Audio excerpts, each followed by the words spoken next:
하나님의 말씀 마태복음 16장 21절로 오늘은 23절까지만 보겠습니다. 신약성경 28면 마태복음 16장 21절로 23절 다 함께 한 목소리로 봉독합니다. 이때로부터 예수 그리스도께서 자기가 예루살렘에 올라가 장로들과 대제사장들과 서기관들에게 많은 고난을 받고 죽임을 당하고 제3일에 살아나야 할 것을 제자들에게 비로소 나타내시니 베드로가 예수를 붙들고 항변하여 이르되 주여 그리 마옵소서, 이 일이 결코 주께 미치지 아니하리이다. 예수께서 돌이키시며 베드로에게 이르시되 사탄아 내 뒤로 물러가라. 너는 나를 넘어지게 하는 자로다. 내가 하나님의 일을 생각하지 아니하고 도리어 사람의 일을 생각하신도다 하시고. 아멘. 베드로가 예수님 앞에 주는 그리스도시요 살아계신 하나님의 아들입니다 라고 신앙 고백을 하게 됩니다. 이 신앙 고백의 내용, 이것은 매우 귀중한 것입니다. 그것이 바로 반석이요, 그 반석 위에 교회가 세워지고 교회가 천국문을 여는 열쇠가 되는 것입니다. 이런 귀중한 사건이 있을 때에 예수님께서는 곧 돌이켜서 이때부터 예수께서 십자가를 지실 것을 말씀합니다. 이 짧은 말씀 중에 자세히 보면 얼마나 많은 진리가 함축되어 있는지 모릅니다. 자, 이제 천국 열쇠를 줍니다. 신앙 고백이 어느 수준에 도달했습니다. 바로 그때에 예수님은 십자가를 말씀합니다. 오늘 여기에 이때부터 라고 했습니다. 그 말은 뭐냐면 이 시간만 말씀한 게 아닙니다. 성경에 기록된 것만도 5번 이상 말씀하십니다. 그러니까 성경에 반복해서 기록하지 않아서 그렇지 여러 차례 말씀하셨을 것 같습니다. 이때부터 십자가를 질 것을 말씀합니다. 계속해서 인자가 십자가를 지겠다 하고 말씀하고요. 그것만이 아닙니다. 구체적으로 말씀하십니다. 그냥 막연하게 십자가가 다가오고 나는 십자가를 지게 될 것이다, 그런 추상적인 얘기가 아닙니다. 구체적으로 말씀하십니다. 예루살렘에 올라가서, 이게 중요합니다. 갈릴리 어느 곳에서 말입니다. 예루살렘에 올라가서, 그 말이 뭡니까? 예루살렘에 올라가지 않으면 십자가 안 질 수 있다는 말입니다. 그렇죠? 그 후에 그런 일이 있죠. 베드로가 로마에서 십자가에 못 박혀 순교하게 됩니다. 그 핍박 자체가 로마에만 있었던 것입니다. 그렇기 때문에 로마를 떠나면 십자가 안 질 수 있습니다. 그래서 베드로가 로마를 떠났습니다. 로마를 떠나다가 예수님을 만나지 않습니까? 그런데 예수님께서 로마 쪽으로 가시는 겁니다. 주여 어디로 가시나이까? 유명한 말이죠. 코바디스 도미네. 내가 버리고 나온 로마에 가서 다시 십자가에 못 박히려고 내가 간다. 베드로가 아닙니다. 제가 가겠습니다. 그래서 로마로 들어가서 십자가에 못 박히게 됩니다. 이 장소 문제가 매우 중요합니다. 언제든지 이 시간과 장소와 그 양상과 속성, 그 성격이 아주 중요합니다.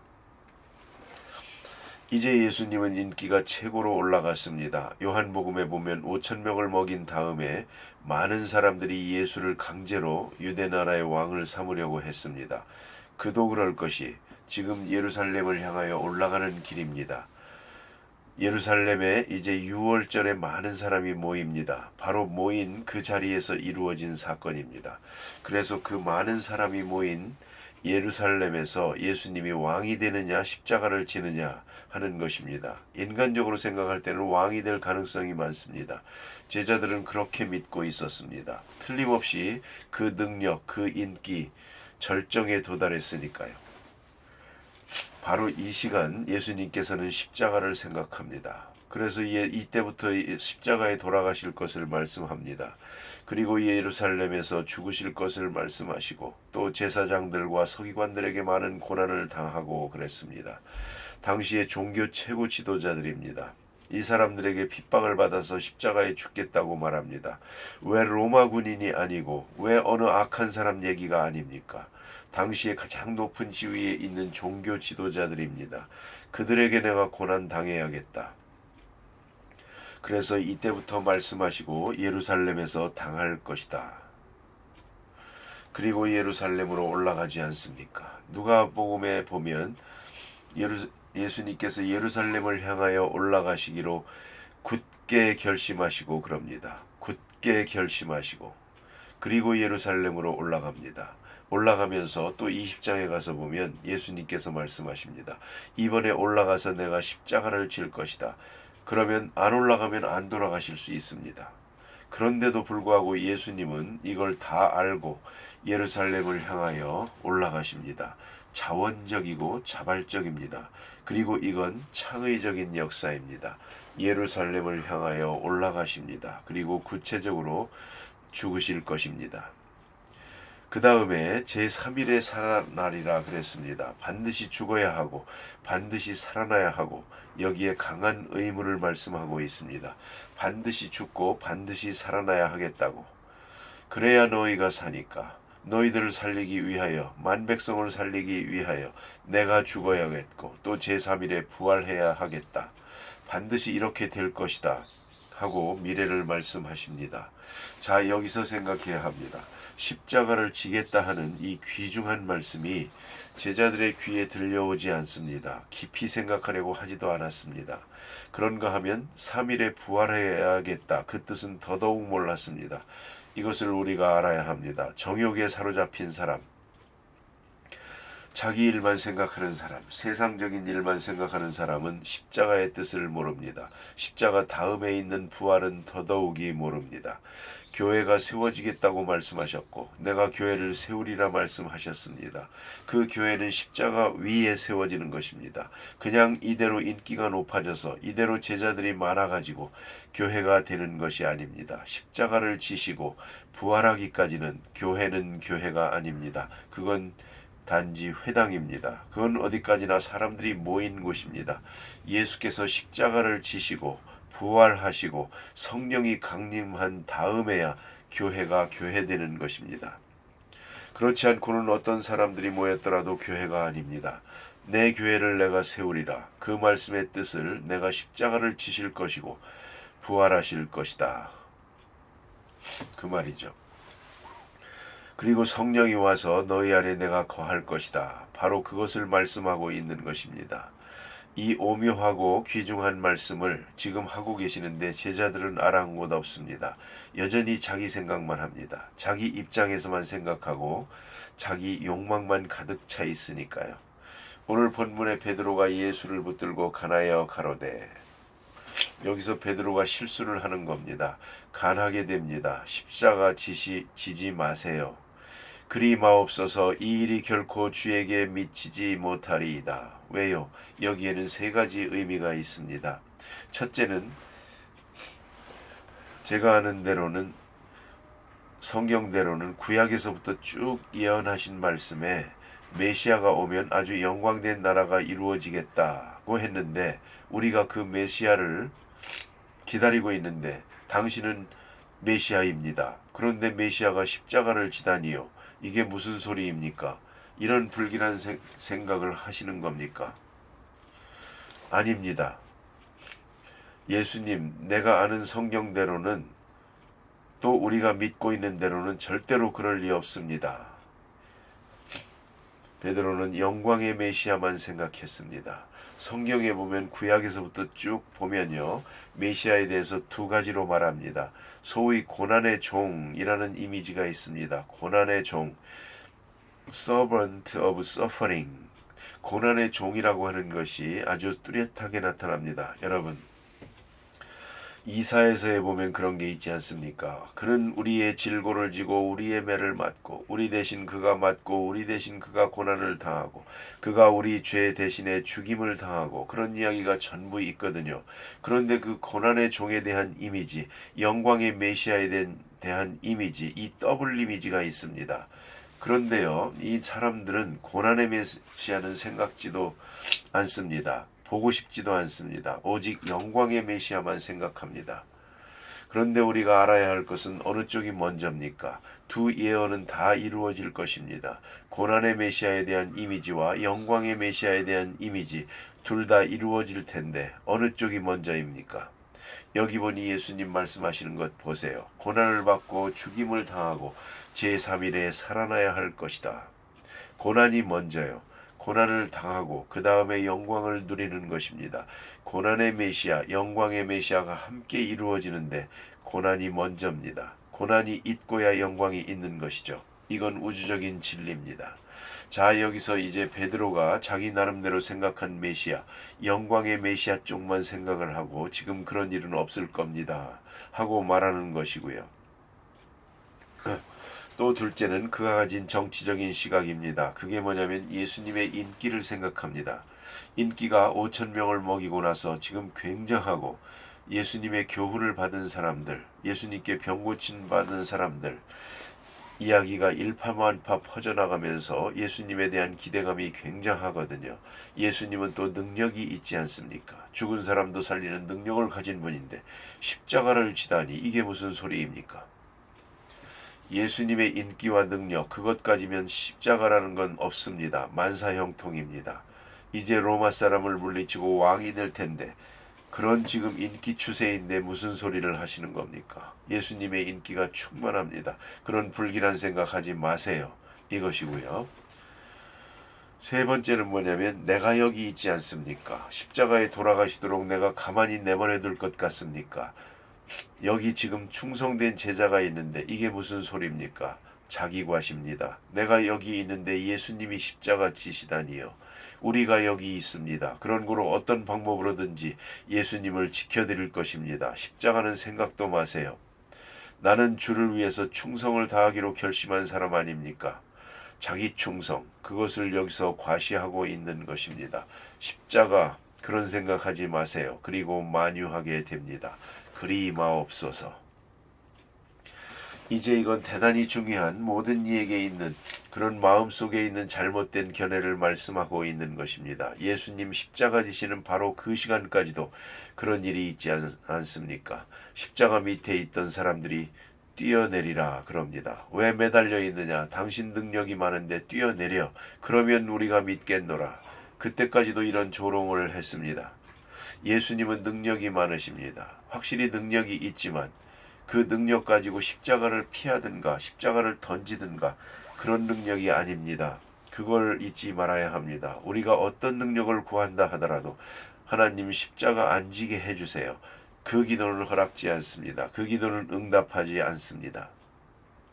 이 십자가를 잘 지게 해주세요. 그리고 부활의 아침을 바라보게 해주세요. 그 기도를 들어주시는 것입니다. 십자가 안 지게 해주세요. 이 고난을 싹 지나가게 해주세요. 그건 아닙니다. 그런 기도는 아닙니다. 내 몫에 대인 십자가 내가 잘 지게 해주세요. 그리할 때에 주께서 능력을 더하시고 응답하실 것입니다. 이제 예수님께서 베드로에게 말씀합니다. 돌이켜 베드로에게 이르시되 사탄아 내 뒤로 물러가라. 너는 나를 넘어지게 하는 자로다. 사탄이라고 말했습니다. 이런 재미있는 역설이 있다고 합니다. 그게 뭐냐면 지난 시간에도 말씀드렸죠. 너는 베드로다. 내가 천국 열쇠를 준다. 이 반석 위에 내가 교회를 세우리라 그랬는데 자 이제 우리 신교에서는 이 반석이라는 데 중점을 둡니다. 페트라, 이 반석인데요. 그건 바로 베드로의 신앙 고백입니다. 그 신앙 고백이 그 속에 있는 동안 너는 베드로다. 이렇게 생각을 합니다. 그런데 가톨릭에서는 생각하기를 아니다. 베드로에게 준 것이다. 베드로라고 하는 인격에게 천국 열쇠를 주었다. 이쪽을 더 강조하고요. 이분이 바로 교황 제1세대다. 1대 교황이다. 그 다음 지금까지 우리는 이어져 나가고 있다. 그렇게 말합니다. 정말 그럴까요? 재미있는 건 로마에 가면 사람들이 베드로 성당을 많이 봅니다. 그러나 바울 성당을 잘 안 갑니다. 규모가 좀 작습니다. 그러나 꽃 같은 모양으로 지었습니다. 바울 성당이 있는데요. 그 바울 성당에 가면 바울 성당 안에 저 높이 큰 초상화, 그림으로 그린 초상화가 쭉 있습니다. 뺑 돌아가면서죠. 그런데 거기 보면 베드로부터 시작해서 교황들이 쭉 있습니다. 이것이 그분들이 생각하는 교황의 계열입니다. 그런데 그 교황들을 자세히 보면요, 소위 성광이라고 해서 그림을 그리고는 동그랗게 한 게 있는 걸 볼 수 있죠. 우리 신교에서는 그런 걸 보지 못합니다. 구교에서는 예수님을 그렸으면 거기에 동그랗게 마리아도 동그랗게 그리고 그게 이제 영광이라고 해서 이렇게 그림을 그리는데요. 이 동그라미가 없는 사람이 있습니다. 그래서 거기 있는 신부한테 물어봅니다. 다들 동그란 게 있는데 왜 없는 사람이 있느냐고요. 저 교황들은 나쁜 교황들이거든요. 대답합니다. 역사에 보면 못된 짓 한 교황들 많거든요. 그들은 동그란 게 없다고 그럽니다. 그러면 그런 것이지 뭘 베드로부터 우리는 쭉 이어졌다고 그럴 게 못 되죠. 어쨌든 간에 여기서 중요한 역설이 있는데요. 베드로에게 너는 반석이다. 내가 네게 천국 열쇠를 준다 했는데 오늘 이 시간에는 사탄이다. 그러면 어떡합니까? 이건 무슨 말로 할 겁니까? 한쪽은 베드로다 하고 한쪽은 사탄이라고 그랬습니다. 이 사탄이라고 한 말에 대해서는 뭐라고 할 겁니까?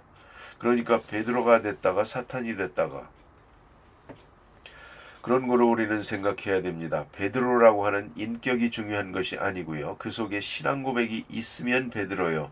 그 속에 자기를 생각하는 마음만 있으면 사탄이 되는 것이죠. 그 마음 속에 사탄이 있습니다. 사탄이 뭡니까? 여기 무슨 굉장한 귀신 노름이 아닙니다. 자기 일만 생각하는 겁니다. 하늘의 일을 생각지 않고 자기 일만 생각하는 그런 사람. 다시 말하면 십자가를 생각지 않고 영광만을 생각하는 사람, 십자가를 지지 않고 영광만 누리겠다는 사람, 그 사람이 바로 사탄입니다. 더 중요한 것은 베드로가 될 수도 있고 사탄이 될 수도 있다는 것을 알아야 합니다. 사탄이 따로 있는 것이 아닙니다. 가끔 우리는 어리석은 생각도 하고 잘못도 합니다. 그럴 때 우리는 생각합니다. 얼마든지 사람은 이렇게 선해질 수도 있고 악해질 수도 있습니다. 천사가 될 수도 있고 악마가 될 수도 있습니다. 좀 더 깊이 생각해야 합니다. 내가 사탄이 될 수 있다는 것입니다. 예수를 믿는 내가 사탄이 될 수도 있다는 것입니다. 그래 오늘 교회에서 가만히 보면요. 가끔 그런 분들을 봅니다. 교회를 위해서 봉사 많이 했습니다. 한평생 봉사했습니다. 그런데 오늘 와서 아주 사탄 노릇을 하는 겁니다. 아주 마귀 노릇을 하는 겁니다. 사탄이죠. 뭐 사탄이 따로 있나요? 사람을 놓고 이 사람은 천사요, 이 사람은 베드로요, 이 사람은 사탄이요. 그게 아닙니다. 한 사람이 똑같은 베드로라고 하는 시몬이라고 하는 사람이 바른 신앙을 고백할 때 성령이 함께해서 그리스도를 바로 고백하고 있을 때 그는 베드로요. 그가 예수님의 뜻을 생각하지 않고 십자가의 의미도 생각하지 않고 자기 욕망만 생각하고 예수님 왕 되거나 출세하겠다는 생각만 하면 이런 세속적 욕망에 매여 있을 때 예수님은 바로 지적합니다. 너는 나를 넘어지게 하는 자로다. 예수를 넘어지게 하는 자, 교회를 넘어지게 하는 자는 사탄이죠. 이걸 잊지 말아야 합니다. 다른 사람이 아닌 바로 나 자신이 베드로가 될 수도 있고 사탄이 될 수도 있습니다. 얼마나 중요한 얘기입니까? 베드로가 따로 있고 사탄이 따로 있는 것이 아닙니다. 한 사람이 베드로도 될 수 있고 사탄도 될 수 있다는 것. 그것도 또 시간이 걸린 것도 아니요. 당장 그 자리에서 금방 베드로, 금방 사탄입니다. 참 대단하죠. 이 사실을 잊어서는 안 됩니다. 그런 거로 내가 바른 신앙에 있을 때 천국 열쇠를 들고 주님 앞으로 가는 그런 사람일 것이고요. 그 어느 순간에 내가 교회를 생각지도 않고 그리스도도 생각지 않고 하나님의 일을 생각지 않고 내 일만 생각하는 순간 십자가를 부인하게 됩니다. 그 순간에 나는 벌써 사탄이 되고 있다는 사실을 잊지 말아야 됩니다. 오늘 본문을 자세히 보면 내 안에 사탄이 있구나 라고 말씀하지 않았습니다. 바로 내가 사탄이라고 했습니다. 사탄아 물러가라 그랬습니다. 나 자신의 존재가 지금 어디에 있다는 것을 생각해야 하겠습니다. 기도하십시다.